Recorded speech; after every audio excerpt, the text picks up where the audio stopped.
I like using a video to ask a question. Like this one, why the fudge would you pay somebody to boost your account? So I googled, why the fudge would you pay somebody to boost your account? And I was surprised by things, so I'm going to share those things with you. As a normie, borderline NPC, I don't cheat, smurf, host bots, win trade, min-max, do weird stuff, but I am fascinated by the weird stuff. So what is boosting? Well, to understand that, we first have to know what a video game is. And to understand that, we first have to know when video games were first invented. I'm lying, you don't need to know any of that. I just hate it when other YouTubers do that. Give way too much context. Please stop doing that, other YouTubers. Thank you to manco.store for sponsoring this video. Buy and sell TF2, CSGO, Rust and Dota items with credit card and G2A Pay. You can cash out easily with Payoneer and the commission is only 5%. Links in the description below. First, there are some different types of boosting. You can buy a brand new account, you can have your own personal account boosted, or you can do what is known as babysitting or duo boosting, where you climb in a group with another player who is at a much higher level than you. There are different reasons why you might want to do each of these, which I'll get to in a moment. So what games can you find boosted players in? All of them. It is particularly common in MOBAs like League of Legends, and here's a booster called Dopamine talking about his experience in League. I boost a lot of NA because you guys, your region is the most boosted region out there. The amount of shit going on, you don't even begin to realize how much shit is going on. If you're playing in D1, after watching this video, start watching your teammates. Like, I swear, 20% of D1 players are boosted. It's also common in FPS games, as you might expect, but you can also find it in less competitive games like GTA, where players will buy an account with loads of cash or items so you can have completed the game without playing it. Although in the case of GTA, these accounts are often modded, and so I think this starts to fall outside of the definition of boosting. But generally speaking, if it has login credentials, you can probably buy an account for it, and if it has a ranked mode, then you can probably get boosted. Fortnite, Rust, Rocket League, World of Warcraft, TF2? Maybe not. As I discovered with cheating, services that sell boosted accounts are ridiculously brazen about it.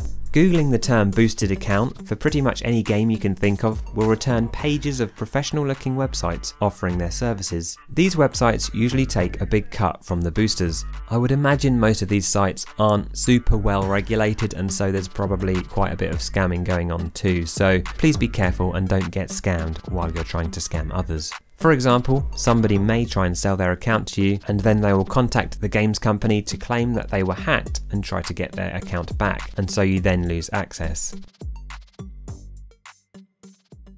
I only do it because I was nearly at Diamond once and I don't have much time to play anymore, so it's just easier if I get someone else to get me to where I'm supposed to be, rather than me have to kind of put the hours in it. And also I don't like playing with people who are below my rank because they just kind of hold me back, and winning loads of games isn't that much fun, so normally I just... The delusional I'm not at the right rank is probably the first reason that comes to mind when you think of boosting, but there are actually a surprising number of reasons someone might choose to boost their account, and thinking you're at the wrong rank may even be one of the least common ones. So let's take a look at some of the whys. Unlocking content, such as rare, elusive, end of season skins like the Victorious skins in League of Legends. I can't be too angry at somebody who really wants a particular piece of content and aren't able to achieve it on their own.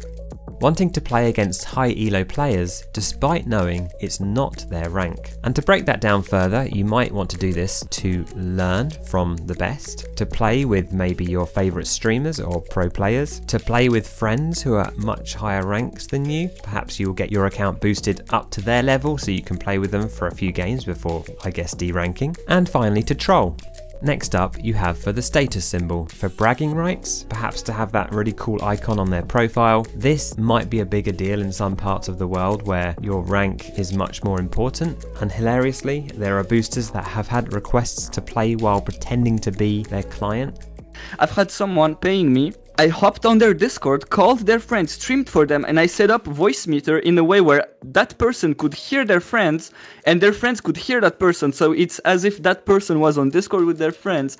I charged a lot for that. There's also playing on a friend's account. Say you're amazing at the game, you happen to be at your friend's house, you want to have a go at the game. You're kind of boosting their account at that point, but it's not really the purpose of what you're doing. Achievement hunting. This again feels slightly different from the other types of boosting, especially if it's in single single player games, and my understanding is that it's generally more accepted in this community, and often players will help one another out for free. And finally, to get back to the rank you truly deserve to be at. It might be because you have no time to grind, and to be fair, the time frames to rank up in some games is much longer than others. Because you lost your account, a pretty dubious one. Because you want to climb faster, and of course, you're just hard stuck and in denial. So yeah, there's actually a lot of reasons you may want to get boosted.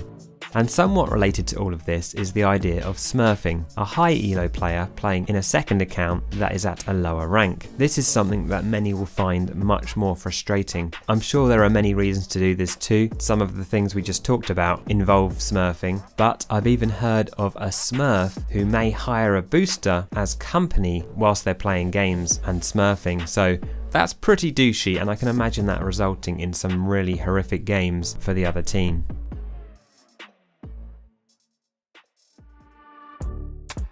Other stuff that's mildly interesting. Those who boost to earn a living really don't seem to get a great deal. For a single job, it could be anything between $10 to $1,000, but it really does depend entirely on the time it takes and the rank or level you want the account to get to. But typically it works out as just a few dollars an hour, and so boosting is less popular amongst NA pros compared to other regions in the world where a couple of dollars may go further.